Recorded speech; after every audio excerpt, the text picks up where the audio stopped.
हमने ना बहुत बार ये सुना है कि दर्द कम करना है ना तो इग्नोर करो। अब हम कभी ना शायद इस वर्ड को समझ ही नहीं पाए। तो हम क्या करने लग गए कि हम लोगों को ही इग्नोर करने लग गए। तो अगर हमारे किसी से कोई मिसअंडरस्टैंडिंग होती है, कोई कुछ बोल देता है, कोई डिस्प्यूट होता है, तो हम क्या करते हैं कि अपने पर्सन को ही इग्नोर करने लग जाते हैं। या फिर हमारे जीवन में कुछ ऐसा चल रहा है तो हम दुखी हैं, तो हम अपने लोगों को इग्नोर करते हैं जिनको उस चीज़ के बारे में कुछ पता भी नहीं है, राइट? और शायद वो लोग उसका कारण भी नहीं है, तो भी हम क्या करते हैं कि हम उन्हीं को इग्नोर करते हैं। और फिर जब हमें कोई पूछता है तो फिर हमें लगता है कि मैं अपने आप ठीक हो जाऊंगा, मैं अपने आप ठीक हो जाऊंगी, मतलब मुझे परेशान मत करो, काइंड ऑफ ऐसी। और ये बहुत कॉमन है, मतलब इवन छोटे छोटे बच्चे भी बोलते हैं आई नीड अ स्पेस।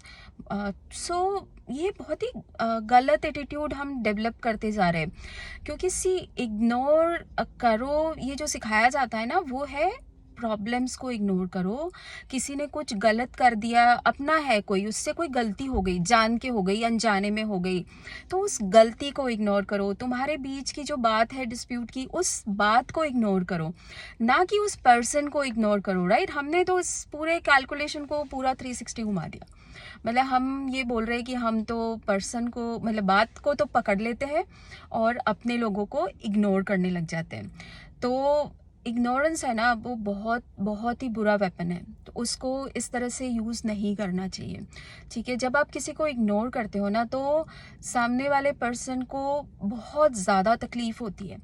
वो आप चाहे किसी को मतलब आपको ऐसे लगता है कि किसी को मारना ही है ना, तो आपको इग्नोरेंस यूज़ करनी चाहिए, मतलब वो इंसान ख़त्म ही हो जाता है। तो और आपको ऐसा लगता होगा कि ठीक है, इट्स 2 दिन के बाद आप सही हो जाते हो, है ना, 2 दिन बाद सब नॉर्मल हो जाता है, बट वो जो दर्द होता है ना वो कहीं ना कहीं छूट जाता है।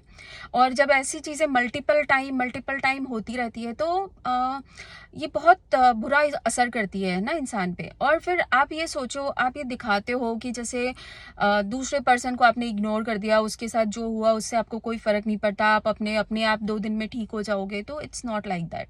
जब आपकी वजह से कोई परेशान हो रहा है ना तो उसका इफेक्ट आप पे आता ही है, राइट? आप चाहे मानो या नहीं मानो, आप अगर उस पर्सन से कनेक्टेड हो तो आप भी उस परेशानी का हिस्सा हो। तो कोशिश करो कि जो भी बात है बात करके सुलझाई जाए, किसी को इग्नोर नहीं करें। और स्पेसिफिकली पर्सन को इग्नोर नहीं करना है, बातों को इग्नोर करना है, मिसअंडरस्टैंडिंग को इग्नोर करना है, गलतियों को इग्नोर करना है, बात करनी है। बात करो, जो भी प्रॉब्लम है बात करो, सॉल्व करो। और प्लीज़ इग्नोर मत करो, क्योंकि हम सभी कभी ना कभी हम खुद भी इग्नोर हुए होंगे, तो उसका दर्द शायद हम समझते होंगे, राइट? तो अगर हम सच में उस दर्द को समझते हैं तो कुछ भी यूज़ करो, मतलब बहुत गुस्सा आता है तो लड़ लो, झगड़ लो, बट और उस बात को ख़त्म कर लो, पर इग्नोर मत करो। आई होप आपको मेरी ये बात समझ में आ रही होगी और आप खुद भी उसको मान रहे होंगे। तो आगे से हम किसी को, मतलब एटलीस्ट हम तो किसी को इग्नोर नहीं करेंगे।